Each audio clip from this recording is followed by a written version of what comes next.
Le téléphone portable, smartphone et tous les autres appareils électroniques nous sont très utiles au quotidien. Risque de courbature, de fatigue générale, d'insomnie, de faiblesse sexuelle, de surdité ou de cécité, des AVC, les charges électromagnétiques des téléphones portables, smartphones ou tout autre appareil électronique sont très dangereuses pour la santé et peuvent vous conduire à la mort. Utilisez désormais les autocollants anti-radiation GIA pour protéger et préserver votre vie.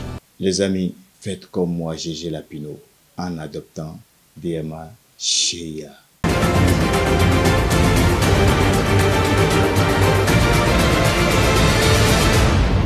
Guéri TV Monde, le leader des Web TV au Bénin. Très heureux de vous retrouver, mesdames et messieurs. Bonsoir et bienvenue au journal. Vous l'aviez réclamé, c'est enfin là. Votre chaîne Guéri TV ouvre ses portes dans le littoral. Après Porto Novo, Parakou, Boycon, c'est Cotonou qui nous accueille avec beaucoup d'offres intéressantes.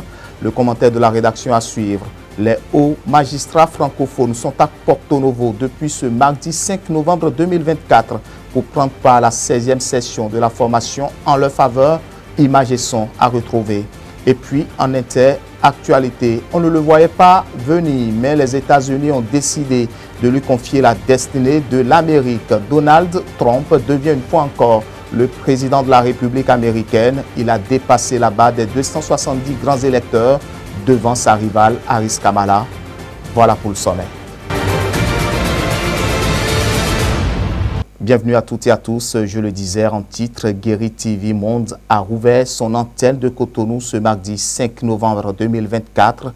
L'organe qui comptabilise déjà 8 ans d'existence ne cesse de se lancer de nouveaux défis et de renouveler son engagement à ses différents partenaires. Votre web télévision réserve d'autres surprises à ses abonnés et partenaires. Suivez plutôt ce commentaire réalisé par la rédaction. Depuis sa création, Guéri TV Monde a constamment élargi ses horizons et renforcé sa collaboration avec ses partenaires. La réouverture de son antenne régionale à Parakou le 1er août 2024 a constitué une avancée majeure. En célébrant ses 8 ans d'existence, Guéri TV Monde a également relancé l'antenne de Boycon, réaffirmant ainsi son engagement envers ses abonnés. Sa reconnaissance officielle en 2023 par la Haute Autorité de l'Audiovisuel et de la Communication HAC a accentué sa légitimité et la confiance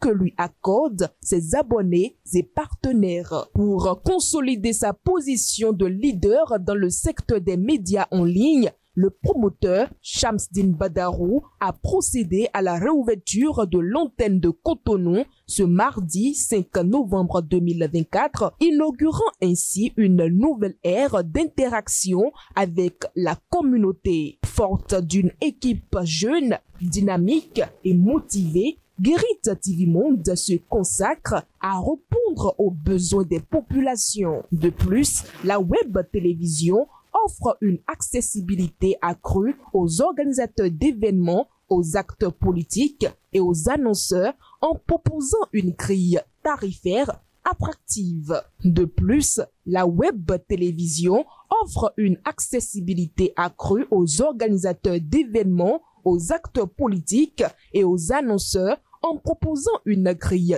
tarifaire attractive. Conformément aux dispositions de l'article 40 nouveau de la loi numéro 2024-13 du 15 mai 2024 portant et complétant la loi numéro 2019-42 portant code électoral en République du Bénin, rien ne se dessine encore sur le terrain. Pourtant, les dépôts de candidatures pour cette échéance électorale sont prévus pour le 14 octobre 2025. Qu'est-ce qui pourrait justifier cette ambiance calme au sein des partis politiques? Nous avons posé la question au porte-parole du parti Renaissance nationale, suivant Dr Mohamed Awali Akintola.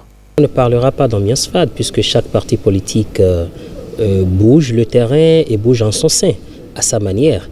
Nous avons encore une année. C'est vrai que lorsqu'on le voit sous l'angle d'une année, ça a l'air court, mais ça fait quand même 12 mois et ça fait plus de 300 et quelques jours. Donc, et c'est largement suffisant pour que des grandes décisions se prennent. Et vous savez, le terrain politique est un terrain en perpétuelle mutation. Il est donc normal que les partis politiques comme le nôtre, Renaissance nationale, puisque je ne peux parler que pour nous, se concentrent sur l'essentiel, sur ce qui, au sein d'un parti politique, peut transcender le temps. Et cette chose, c'est la formation des militants, c'est la consolidation de tout ce qui est base électorale, quitte à ce qu'en son temps, d'ici quelques mois, que le parti en vienne à enclencher la procédure formelle de la désignation des candidats pour les différentes élections, que sont les élections communales et municipales, législatives et, pourquoi pas, l'élection présidentielle. Donc je ne parlerai pas d'ambiance fade, pas du tout. Chaque parti évolue à son rythme. Le nôtre, nous passons ce temps-là à nous concentrer sur la base, sur les actions de remobilisation. Nous concentrons sur, comme nous l'avons annoncé depuis un bon moment, la formation à notre idéologie et nous faisons notre petit chemin. Il faut préciser, mesdames et messieurs, que les autres formations politiques n'ont pas voulu se prêter à notre micro. Joints au téléphone, les responsables censés nous donner leurs avis ont tout simplement décliné notre invitation. Nous y reviendrons sûrement pour plus de détails. L'Association africaine des hautes juridictions francophones tient depuis ce mardi 5 novembre 2024 à Porto Novo sa 16e session de formation au profit des magistrats de ces pays membres. Les travaux qui prennent fin demain 7 novembre ont été lancés par le représentant du ministre chargé de la Justice en présence d'un parterre d'invités, notamment le président de la Cour suprême du Bénin, Victor Dassi Adossou. Le point avec Faouzia Sefou et Patrice Aïouton.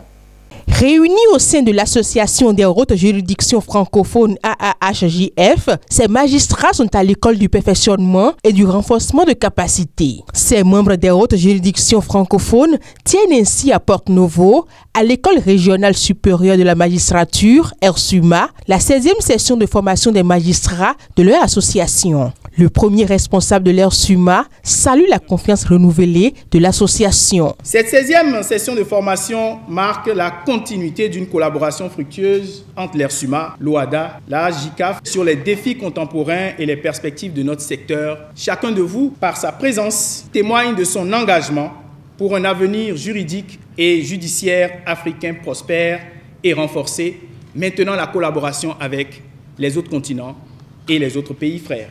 La participation massive de ces praticiens du droit à cette rencontre annuelle scientifique réjouit le président de la Cour suprême du Bénin, Victor Dassi Adossou, président du conseil d'administration de l'AAHJF. Il reste persuadé qu'au terme des échanges, les animateurs de cette juridiction seront mieux outillés pour continuer à assurer avec efficacité et professionnalisme leurs fonctions pour la promotion de l'état de droit et de la justice dans leurs pays respectifs et dans l'espace francophone. Vos contributions, que je sais déjà de bonne qualité, conféreront, j'en suis persuadé, à la présente session une portée pragmatique. Il nous appartient dès lors, individuellement et collectivement, de faire de la 16e session de formation une avancée significative. Sur le chemin, certes rude, escarpé, mais non moins exaltant, de l'intégration juridique et judiciaire à l'échelle de l'espace africain francophone. Le président de la Cour suprême du Bénin a par ailleurs témoigné sa gratitude au président de la République du Bénin pour son soutien et sa contribution à ces moyens de partage d'expérience entre autres autorités judiciaires de l'espace francophone.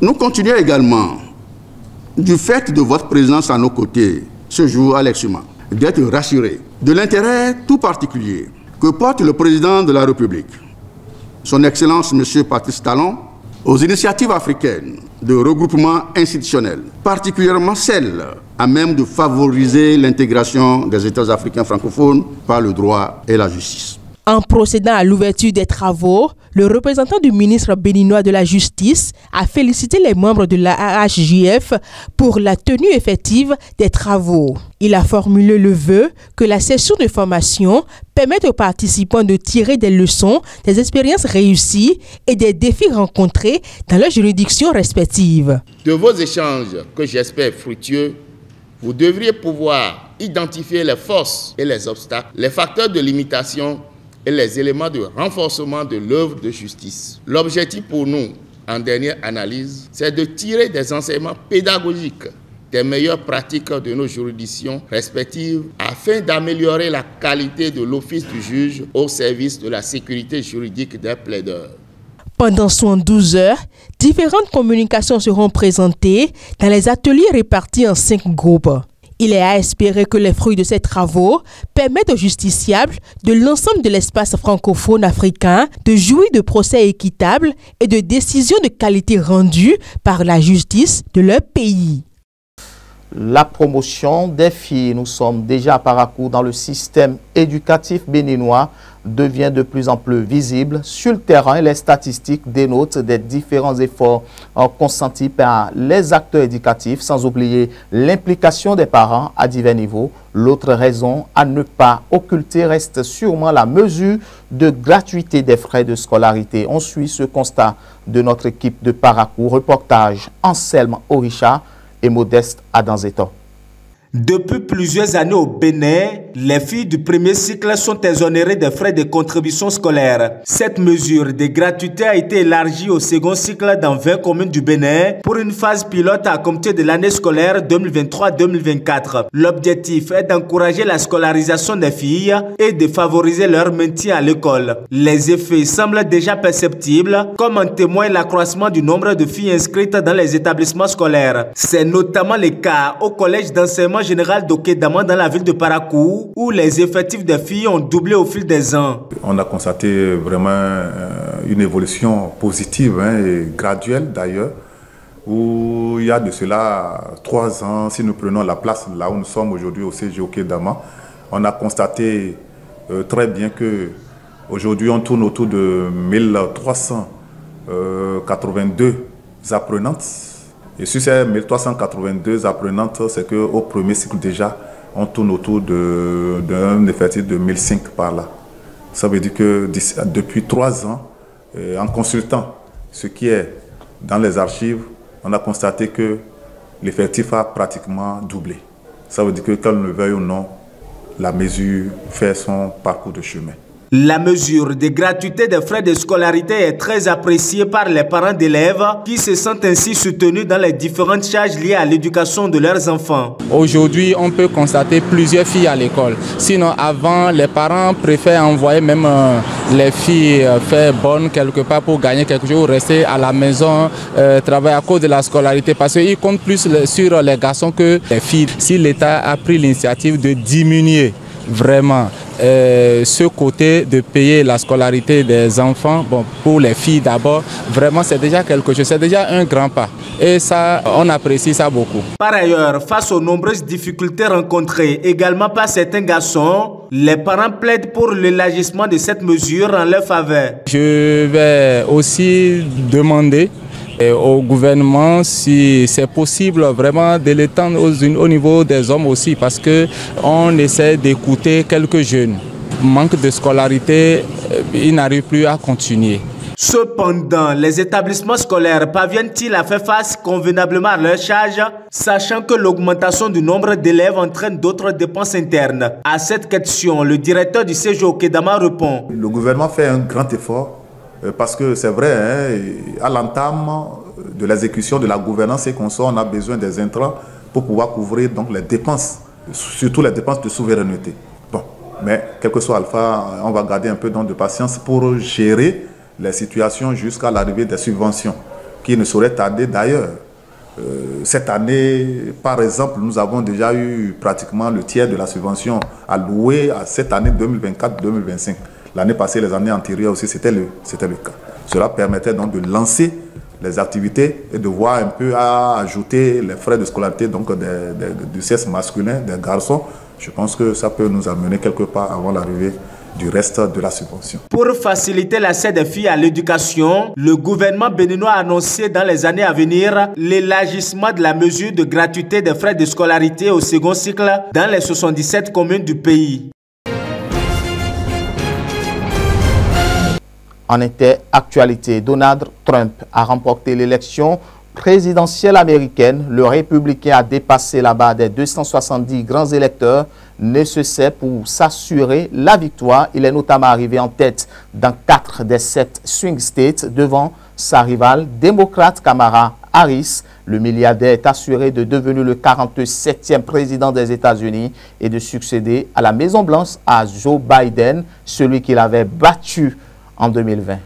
Peu après la publication des premiers résultats, le président élu des États-Unis a déclaré, je cite, « Je gouvernerai selon une devise simple. Promesse faite, promesse tenue. Rien n'empêchera de tenir ma parole envers vous, le peuple. Nous ferons de l'Amérique une Amérique sûre, forte, prospère, puissante et libre à nouveau. Et je demande à tous les citoyens de notre pays de se joindre à moi dans cette noble et juste entreprise. » Des partisans de Trump se sont rassemblés devant sa résidence de West Palm Beach alors que les premiers résultats commençaient à arriver. Il est fantastique, il peut tout gérer, il est comme Superman. Vous savez, c'est le genre de personne que vous voulez voir dans le pays. Il a 4 ans d'expérience, il sait comment faire des affaires, il est intelligent, il dit les choses comme elles sont. Il est pour le peuple, affirme Joseph, artiste et fan de Donald Trump.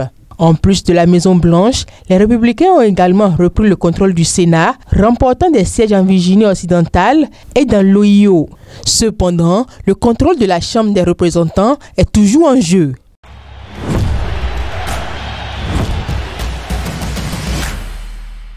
Allez, le Bénin sera contre le Nigeria, date lieu de la 5e journée des éliminatoires de la CAN 2025. La 5e journée des éliminatoires de la CAN 2025 opposera le Bénin au Nigeria dans un match qui peut compter pour la qualification. Prévu pour le jeudi 14 novembre 2024 à 19h GMT, le match se tiendra à Abidjan en Côte d'Ivoire et sera arbitré par un officiel sénégalais. Ce face-à-face entre les deux équipes promet d'être décisif dans la lutte pour la qualification au tournoi continental. Merci de nous avoir choisis pour vous informer, mesdames et messieurs.